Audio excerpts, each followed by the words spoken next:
Angry Andy Reviews. Angry Andy. Angry Andy Reviews. Angry Andy Reviews. Angry Andy Reviews. Angry Andy Reviews. Don't make me destroy you. Hello and welcome to Angry Andy Reviews. You'll have to forgive me. I have a sore throat and I'm losing my voice, but this is my review for House of the Dragon, episode 6 of series 1. So, cut straight to it. We have a massive time jump of 10 years from the last episode, which was the pre-wedding chaos, into where we are now. And things have moved on quite a lot. Characters have developed quite a lot.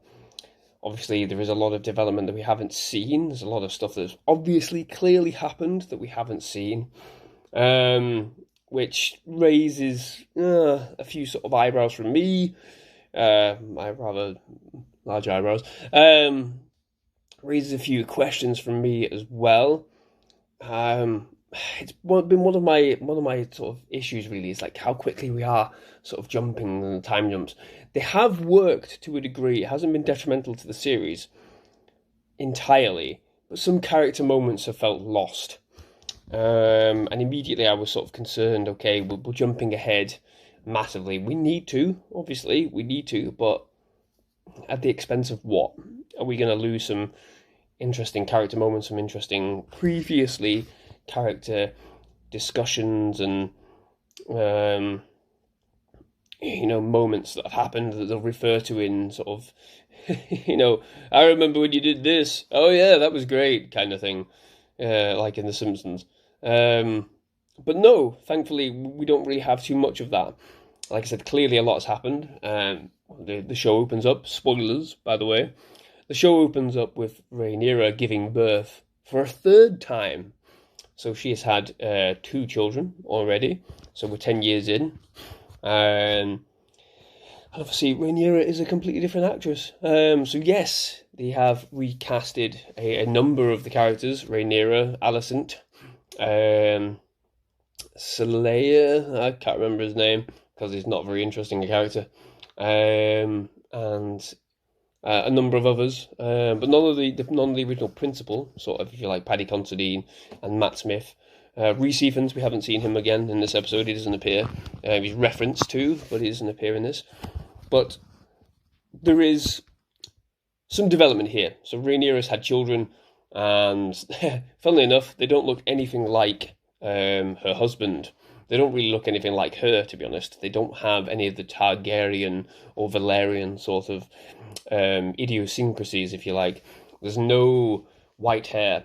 Her husband is a black man of Valyrian descent, and there is no reference point in her children. They are white boys, and they have dark hair.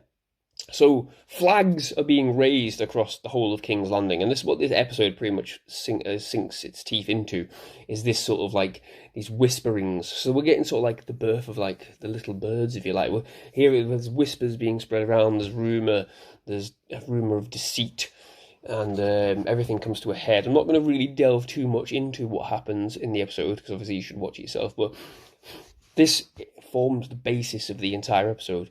And to be honest, it's quite a good episode. It's a good episode, and you see some really meaty exchanges between characters. You see them getting into it. You see them struggling to really sort of, come to terms with, the reality of their own situations. And there's the scheming in King's Landing, though still not as grand or as great as it was in Game of Thrones, is starting to pick up a bit of pace.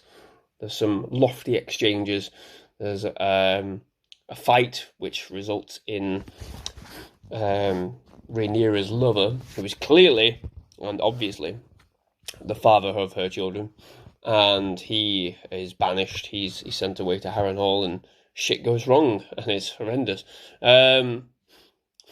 Cutting away, we see Paddy Considine, who is really aging. I'm surprised he's still alive at this point. He looked really sort of frail in the last episode. So 10 years have gone by. He's lost an arm. He's looking really dishevelled and old. I'm surprised he's still here, but he's a fantastic actor. He's really selling. You know, he just wants the family to be happy. He just wants the family to be happy. He wants to join. You know, wants to get rid of any sort of questions as to what's happened. He doesn't care. He's not interested. He's ill, and sadly, he's going to be fading away. Seeing his house crumbling or start to decay anyway. And then we cut to Matt Smith, the wonderful Matt Smith. He is away. I think he's in Pentos. I'm not really sure.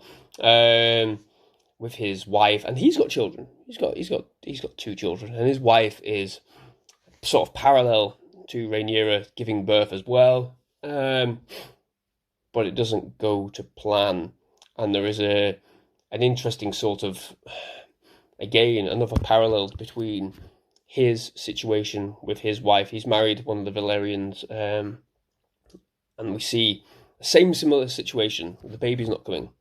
So it reminds him of what happened with his brother, and I think he refuses the treatment, or it's ambiguous as what he says. Like, the doctor says that we can cut it out, but that she won't survive. He doesn't do anything. I think he shakes his head and refuses that treatment. But then she takes it upon herself to leave, to get up and leave mid birth, and immolates herself with her own dragon. Absolutely horrendous. A bit of a horrific scene, to be quite honest. She demands her dragon multiple times, with the command of Dracarys to immolate her, and it refuses initially. It's an interesting sort of exchange. You know, they talk about how dragons are bonded for life and they won't take any orders from anybody else earlier in this episode. So we're getting a bit of dragon lore as well. And then the dragon actually does it. It kills her. It sets fire to her. And Matt Smith sees everything. So quite a substantial spoiler there. But all through the exchanges with Matt Smith, he's quite happy just to see out his life in Pentos. You know, getting paid to destroy bandits and whatever using the dragons. But she is trying to convince him that his future, his birthright, is more important.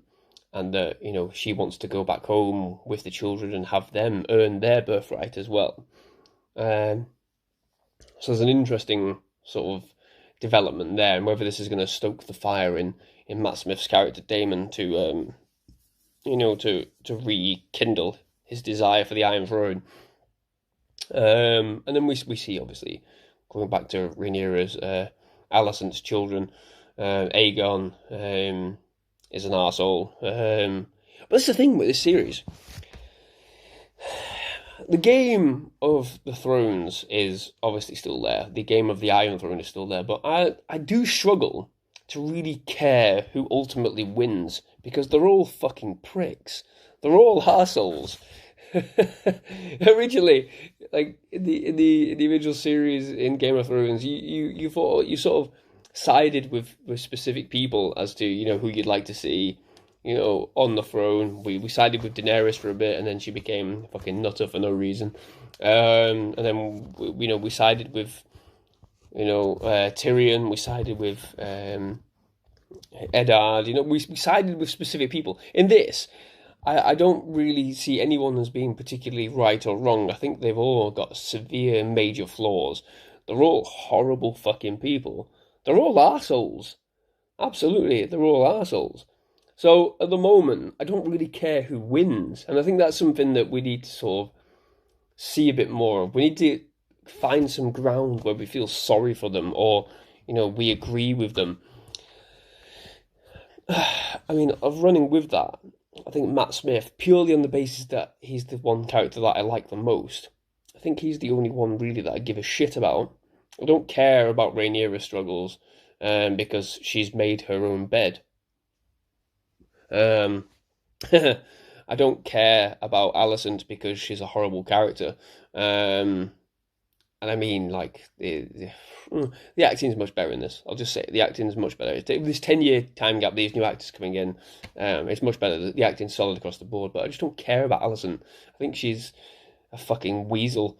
And there are other characters in there that I just don't care about either.